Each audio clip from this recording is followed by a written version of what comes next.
Images have been downloaded from the internet, which I use as a guide to the carving.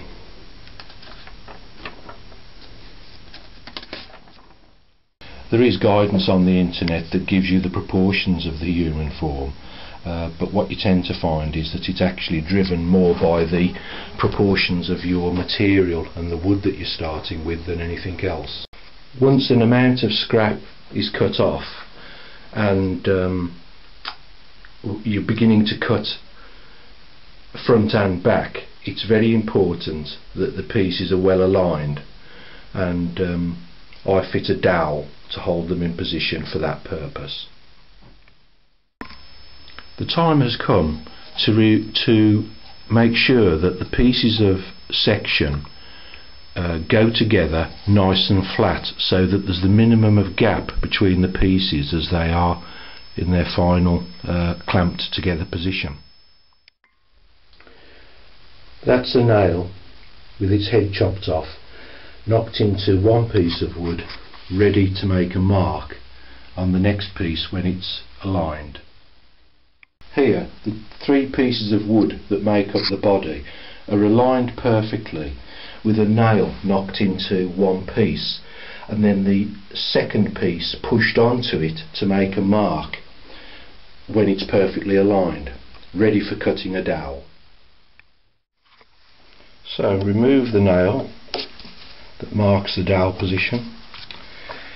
There's the corresponding hole in the second piece of wood, and the same at the other end. There's the hole, and just remove the nail.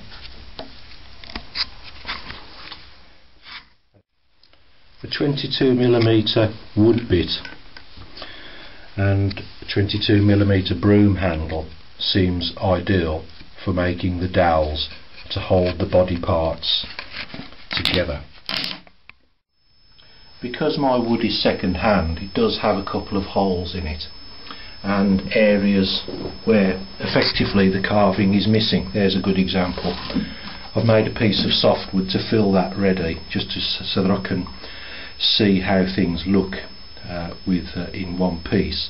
But later on I shall make a proper piece of oak to replace that and fit into that gap. At two positions I've let in a piece of wood there where there was a rotten hollow, and over here there's a slice needed to fill a gap that's opened up there.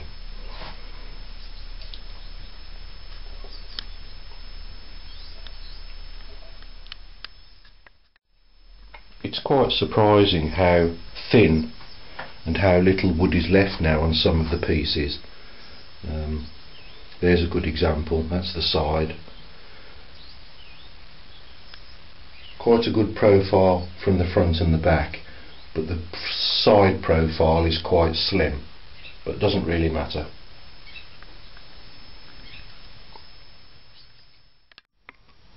It's much easier to use a chainsaw to cut across the grain than it is longitudinally, particularly if the blade is not that sharp. A lot of energy and time can be used up cutting down the grain. To remove waste wood, it's often easier to cut a series of slots across the grain and then to snap those pieces off with a device like this.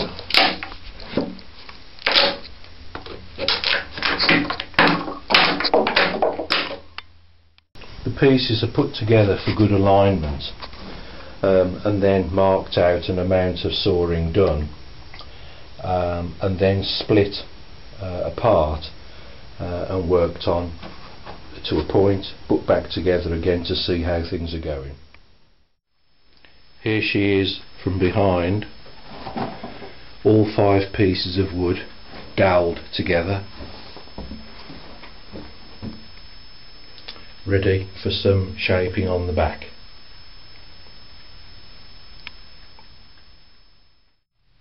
These are the 2 arms of the woman, ready for rounding, which I shall do by chainsawing slots into the corners to get the bulk of the rounding in position.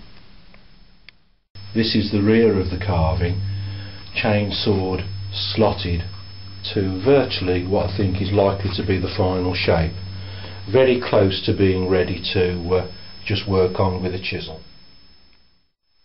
The bulk of carving is done with an ordinary 1-inch flat wood chisel.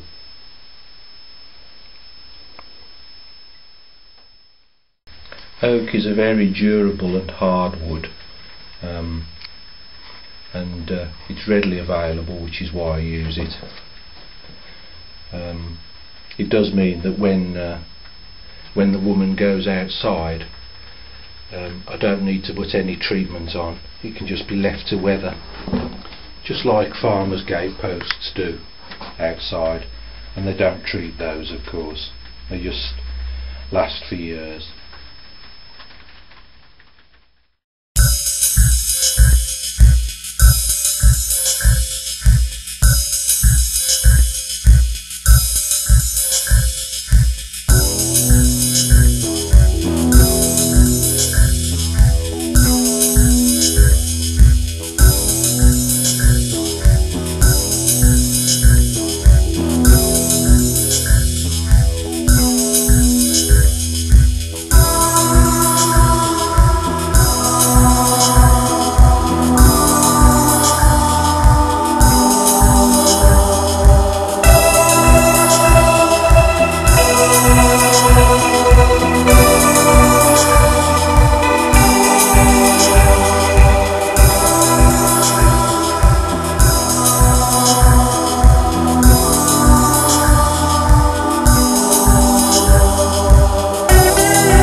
Today is Sunday, and Hobhurst is looking rather excited.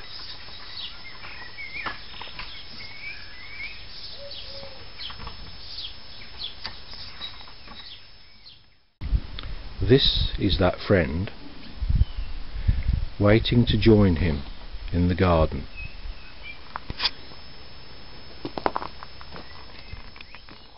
Here comes the help.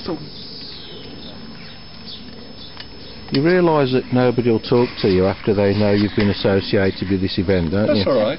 What, do you mean nobody in the village? Yeah. That's okay. That's their problem, not my problem. We're not, phone round and got 100 people. We're certainly not worried about that, are we?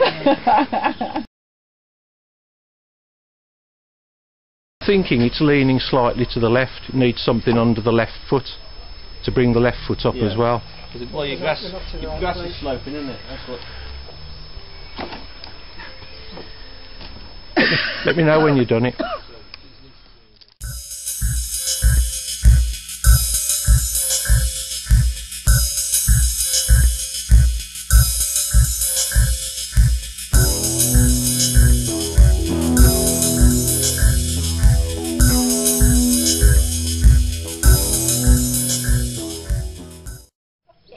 But all this from somebody who's been on YouTube talking about bells. It's quite surprising, isn't it? Have you seen me on YouTube as well? You've seen the bell one? Yeah, I'm also on something else as well, Books and Opera House. Yeah. Yeah. All right. You're also on talking about this now.